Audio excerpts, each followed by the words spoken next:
ኣብ ኮምፒውተርና ዝተፈላለዩ ናይ ሰዓት ሴቲንግስ ኣሎ ልክዕ ካብ ኣብ ሞባይልና እንጥቀመሎም ዝተፈላለዩ ፊቸርስ ድማ ኣብ ኮምፒውተርና ኣብ ስታርት ኢልና ኣብዚ ላዕሊ alarms and clock እትብል ሓንቲ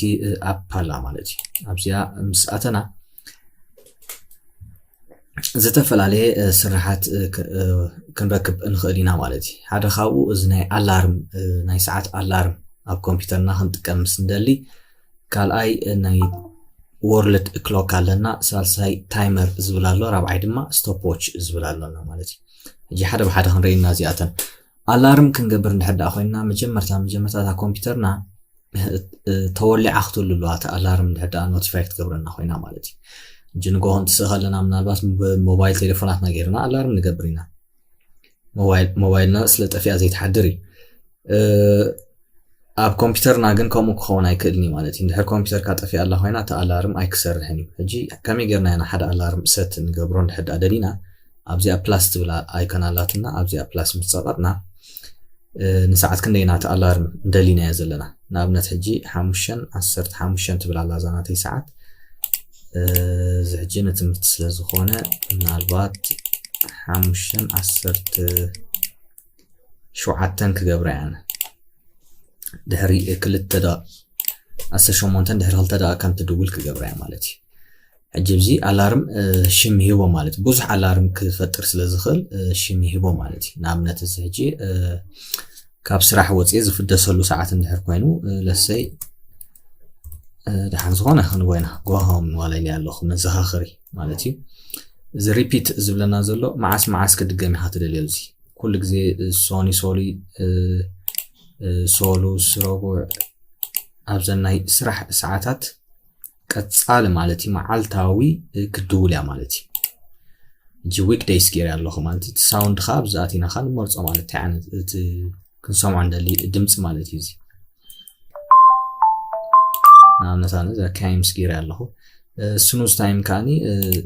ኣብ ነፍሲ ወከፍ ክንደያ ክድውል ትደልያ ዘለኻ ካኒ ኣብዚ ትነግራ ትኽእል ኢኻ ማለት እዩ 10 minutes ወይ 5 minutes እንድሕር ገይርያ ድሕር 5 minutes every ክድውል እያ ማለት እዩ ክሳዕ ዘየጥፋእኻ ማለት እዩ ሕጂ ብዚ ሴቭ ክብላ ክኽእል ኣለኒ ሕጂ ኩሉ ሴቲንግስ ገይረ እንታይ ገይረ ኣለኹ ማለት እዩ ሴቭ ገይረ ኣለኹ ሕጂ ልክ ኣብዚኣ ሰዓት እዚኣ ምስ ኣኸለት ክድውል እያ እዚ ክብል ከለኹ እታ ኮምፒውተርና ኩሉ ግዜ እንታይ ክትኮን ኣለዋ ኣዌክ ክትከውን ኣለዋ ማለት ተወሊዓ ክትህሉ ክትክእል ኣለዋ ሕጂ ክንደይ ዘሎ 5:17 ኣሎ ኣነ 5:18 ገይረ ዘለኹ እዚኣ ኦን ገይረ ኣለኹ ሕጂ ድሕሪ ሓንቲ ደቂቃ ክድውል እያ ማለት እዩ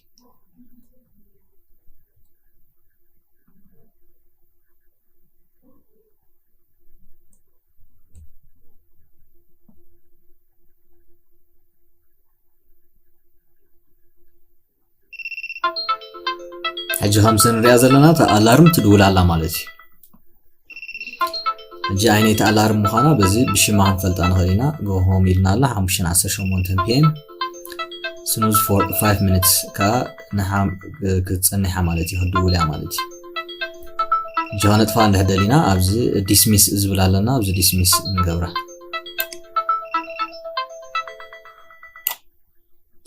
ብተመሳሳሊ ካልእ ኣላርም እንድሕር ደኣ ክንእቱ ደሊና ከዓኒ ብተመሳሳሊ ከዓ ኣብዚ ከዓ ፕላስ ኢልና ልክዕ ተን ፕሮሰስ ከዓ ንደግመን ማለት እዩ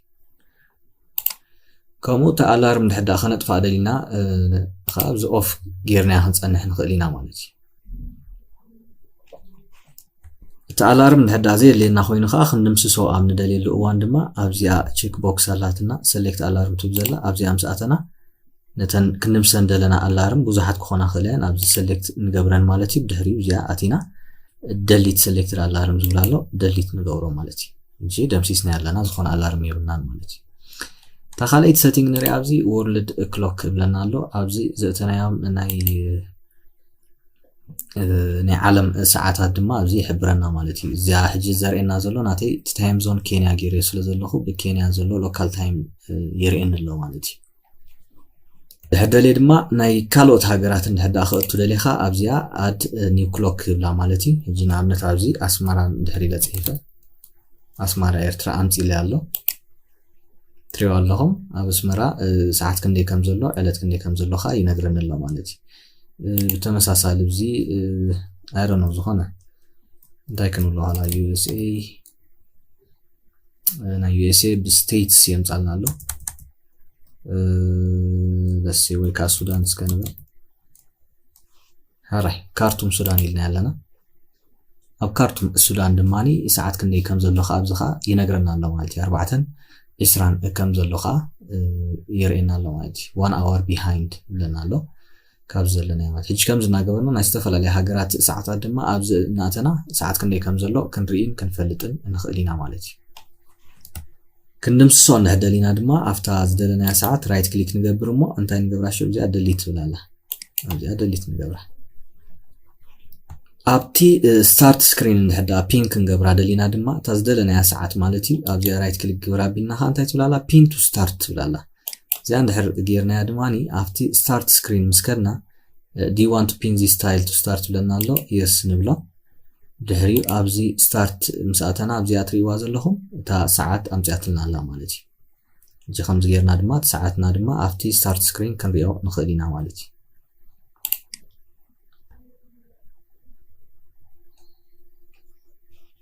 ኦኬ ታሳልሰይቲ ንሪኣ ሴቲንግ ድማ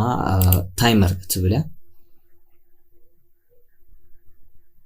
ኣብዚ ድማ ዝኾነ ታይመር እንድሕዳሰት ክንገብር ደሊና ልክዕ ኣብዚ ፕላስ ናኣቱ ኣብዚ ፕላስ ምስኣተና ዝኾነ ዋላ 1 hour እንድሕዳ ኢልያነ ታይመር ኔም ከዓ ድሓን ዋላ ታይመር 1 ብዘለዎ ይኹን ሴቭ ንበሎሞኒ ኣብዚ ስታርት ምስ ገበርና ሕጂ እቲ ታይመር እንታይ ክገብር ይጅምር ማለት እዩ ካውንትዳውን ክገብር ይጅምር ማለት እዩ ሕጂ ዝኾነ ከምዚ ዓይነት ካውንትዳውን ዝገብር ነገር እንድሕዳ ደሊና ብከምዚ ክንጥቀም ንኽእል ኢና ማለት እዩ እዚ ከዓ እንድሕር ከነዕብዮ ደሊና ዓብ ኮይኑ ስክሪን ክረአየና እንድሕር ደሊና ከምዚ ንገብሮ ድሕርቲ ታይመር ድማኒ ከም ብሓድሽ ክነቕፅሮ እንድሕር ደሊና ከዓ ሪሰት ከዓ ኣብ ዘለና ማለት እዩ ስለዚ እንደገና ካፍታ 1 minute ከኣኒ ንታሕቲ ክቆፅር ይጅምር ማለት እዩ ሕጂ ኣብ ውሽጢ 1 minute ክትውድእዎ ትደልዩ ኣክቲቪቲ እንድሕር ኣሎ ኮይኑ ከምዚ ክትጥቀሙ ትኽእሉ ኢኹም ማለት እዩ ሳልሳይ ኣብዚ ራብዓይ ኣብዚ ስቶፕ ዎች ከዓ ኣለና ማለት እዩ ስቶፕ ዎች ድማ ልክዕ ከምዚ እዞም ጎየይቲ ዝጥቀሙሉ ዓይነት እዩ ኣብዚ ስታርት እንድሕር ኢልናዮ እቲ ታይም ክቆፅር ይጅምር ማለት እዩ ንሕና ዝኾነ ኣክቲቪቲ ንገብር ድሓር ስቶፕ ምስ ገበርናያ ድማ ክንደይ ከም ዝሰርሕና ከዓ ክንሪኦ ንኽእል ማለት እዩ ሕጂ እዚ ከዓኒ ስቶፕ ዎች ከዓ ኣብዚ ኣለና ማለት እዩ